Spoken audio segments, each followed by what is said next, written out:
오늘은 이사야 말씀입니다. 책별로 성경 쭉 보고 있는데 지난번에는 예언서에서 그 선지자들이 누구인가 이 부분을 살펴봤고, 또 선지자들이 선포하는 그 말씀들에 있어서 어떠한 것이 하나님께서 주신 메시지인가 하는 부분들을 살펴보았습니다. 선지자는 대표적으로 하나님께서 보내신 모세는 누구입니까? 모세 같은 경우는 하나님께서 하나님의 뜻, 율법을 명시적으로 명문화돼서 그 말씀을 받았던 사람이 선지자죠. 받은 바 그 말씀대로 그 말씀을 가르치는 역할을 했던 것이 모세였습니다.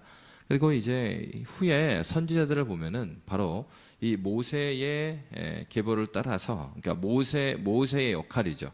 모세가 하나님 말씀을 받고 그대로 가르쳤던 것처럼 하나님께서 허락하신 말씀들을 백성들에게 가르치는 역할, 선포하는 역할, 그것이 이제 선지자의 역할이었습니다. 물론 선지자는 거짓 선지자도 있었지요.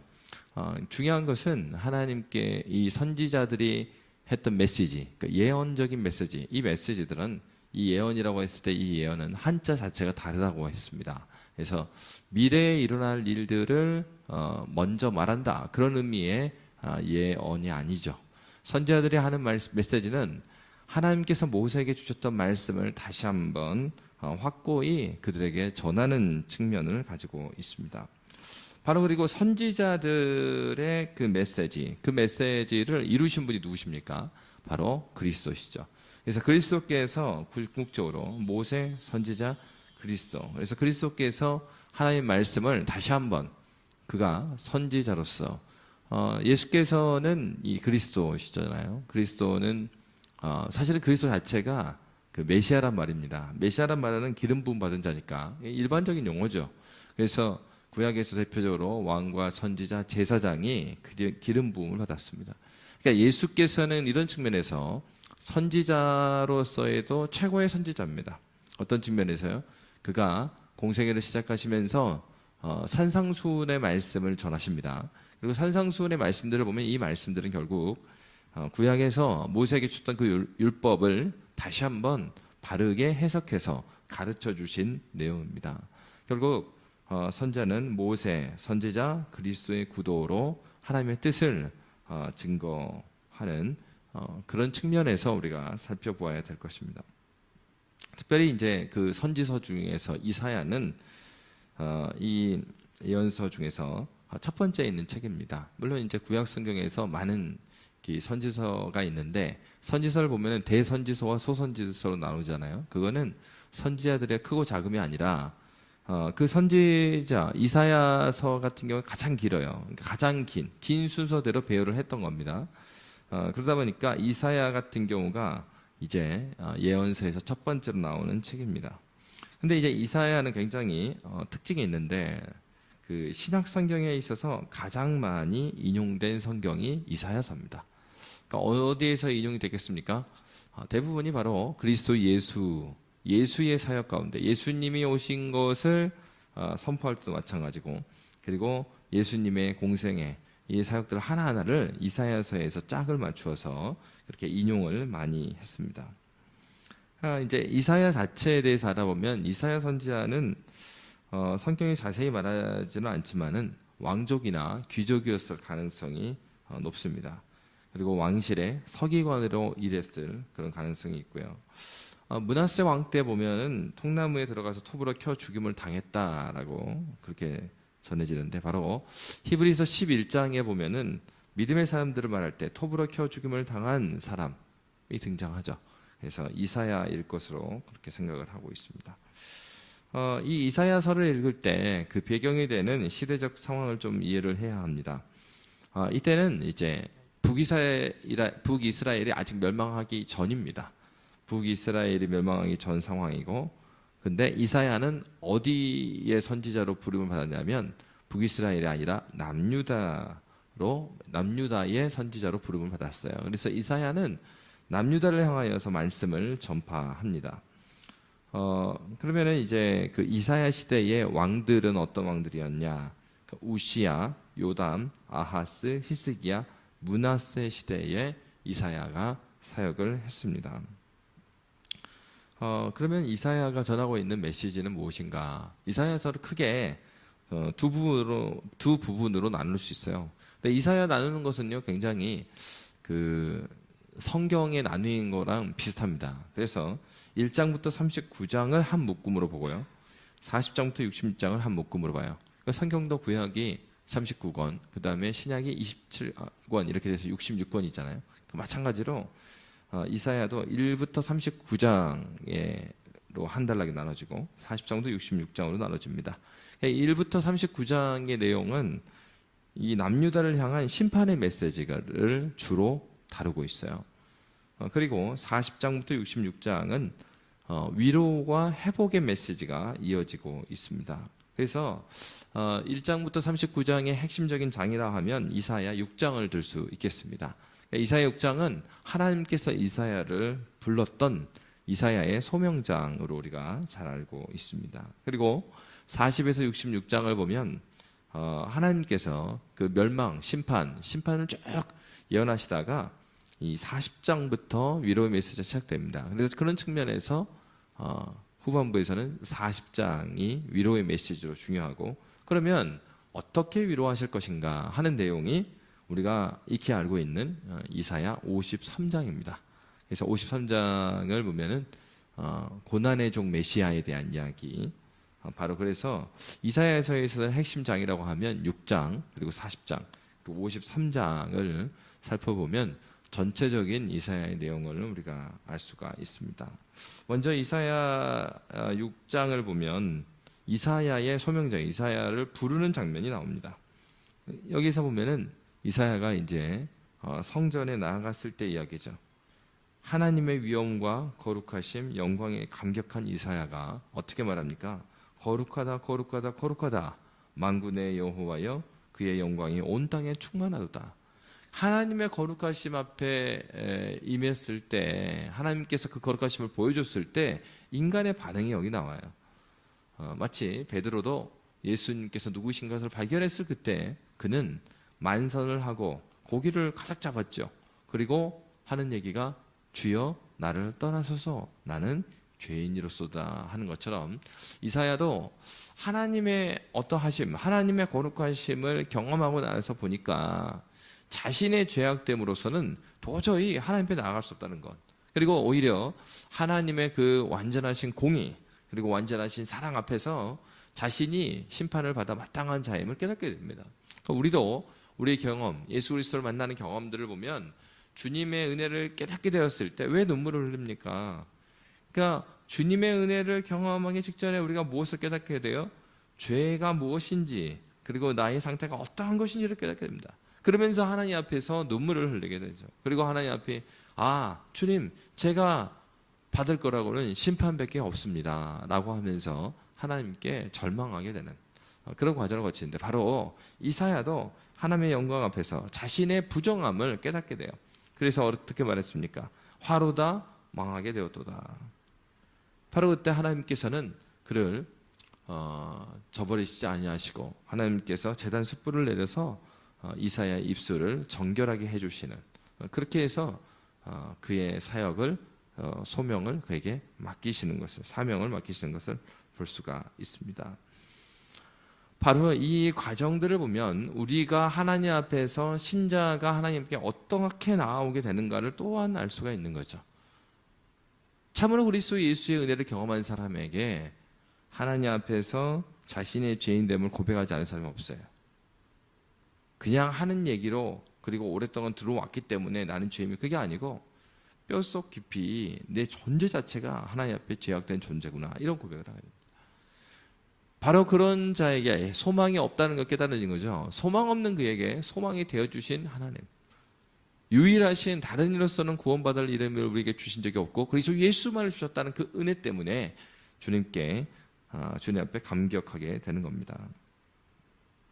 하나님은 이렇게 이사야를 부르시고 이사야 6장 9절에 보면 이렇게 말씀하십니다.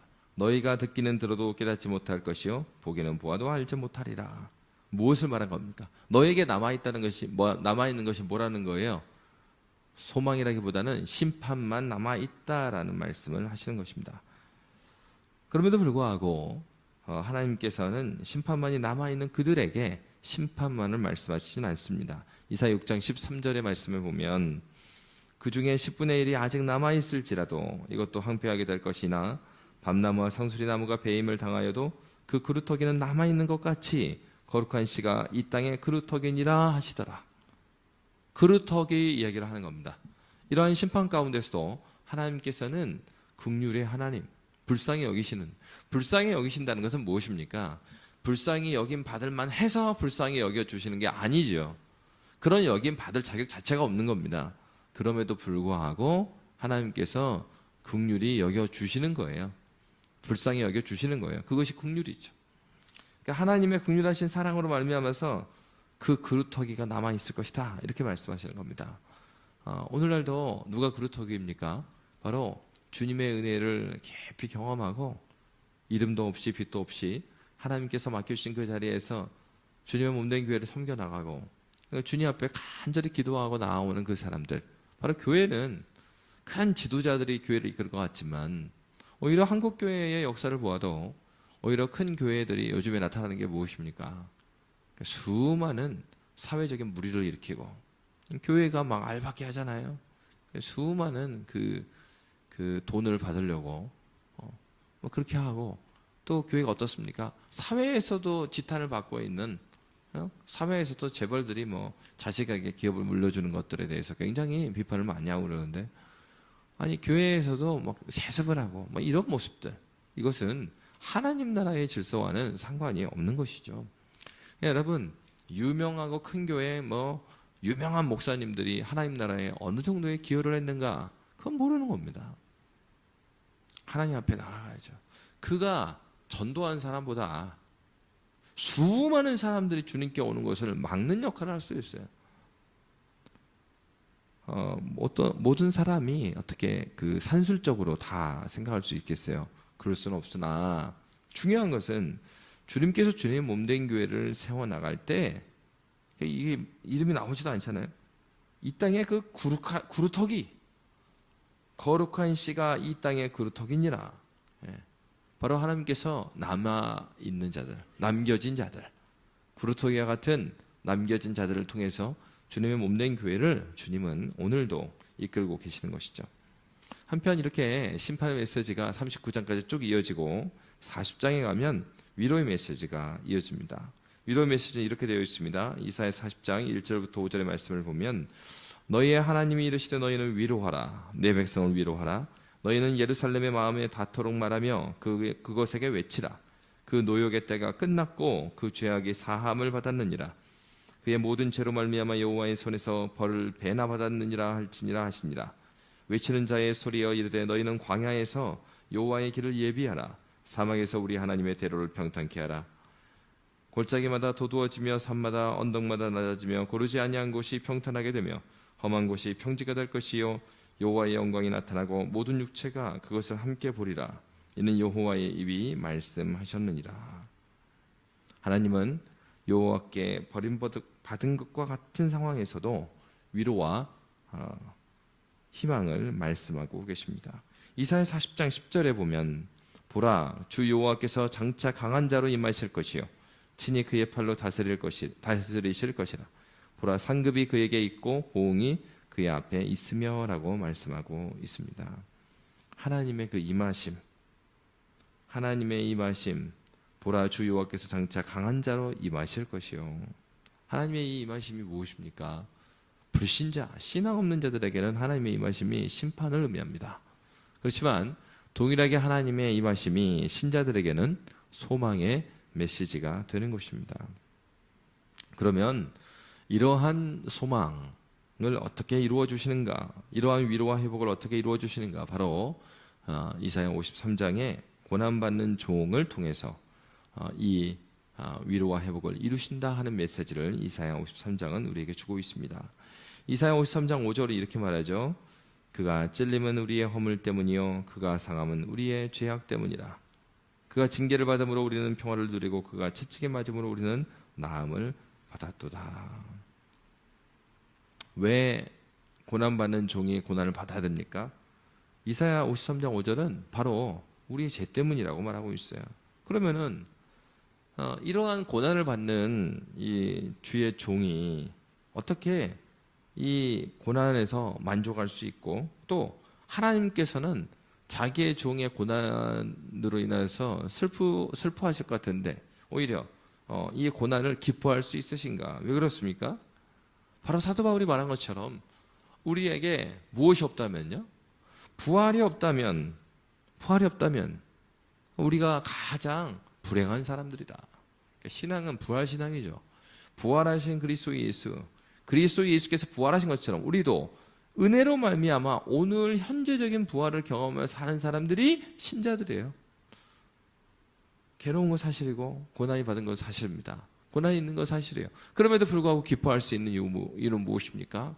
부활하신 예수 그리스도의 그 영광이 현재적으로 그리스도 십자가의 공로로 인하여서 오늘도 나에게 지금 바로 이 시간에 나에게 그 부활의 은혜가 있기 때문입니다.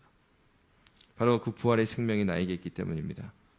그래서 여러분, 이사야의 말씀은 그리스도의 고난과 영광을 찬양하고 있는 것입니다. 이사야서 2장 22절은 그래서 이렇게 말합니다. 너희는 인생을 의지하지 말라. 왜요? 이 유다 백성들에게 남아있는 것 심판뿐일 정도로 그들은 하나님을 떠나 있었기 때문에 그래요. 너희는 인생을 의지하지 말라. 왜요? 그의 호흡은 코에 있나니 새말 가치가 어디 있느냐? 그의 호흡이 코에 있다. 이 얘기는 무엇입니까? 하나님께서 그에게 생기를 주지 않으면, 거두시면 끝나는 거고, 하나님께서 긍휼히 여기시면 그들은 살 수 있기 때문에, 그냥 인생에게 소망을 두는 거, 인생에게 의지하지 말고 무엇에 의지해야 되겠습니까? 오직 여호와 하나님을 바라보라는 것입니다. 역사의 배경을 봐도 남유다는 끝까지 자신들의 힘을 의지합니다. 하나님을 의지하기보다도, 그리고 애굽을 의지하고 하나님을 의지하기보다도 아수르를 의지합니다. 그러다 결국 남유다는 멸망하게 되는 것입니다. 하나님의 말씀, 멸망하리라는 그 말씀조차 믿지 않아요. 하나님이 망한다 하면 망하는 겁니다. 우리의 인간의 이해로는 이게 깨달아지지 않는 것이지만 오히려 하나님 앞에 망하는 것이 하나님께서 그들을 보호하시는 방법이었어요. 한편으로는 심판하시는 방법이면서 바로 하나님의 말씀은 분명히 이루어지는 것이죠. 누구를 의지할 것인가? 이사야는 묻고 있습니다. 누구를 의지할 것인가? 그리고 누구를 의지하는 것이 우리의 구원의 길인가? 이사야서의 배경도 그러하고 또 메시지도 그렇습니다. 결국 우리가 살아갈 수 있고 이 인생에서 누구를 의지해야 되겠습니까? 여호와 하나님 한 분을 의지해야 되죠. 바로 그렇게 예수께서는 우리에게 임마누엘로 오셨습니다. 하나님이 우리와 함께 하시는 그 존재로, 그 실존으로 이 땅에 오셨습니다. 오늘을 살아가는 저와 여러분도 하나님 한 분 안에서 소망을 찾고 하나님과 동행하는 믿음의 교회가 되시기를 주의 이름으로 빕니다. 함께 기도하겠습니다.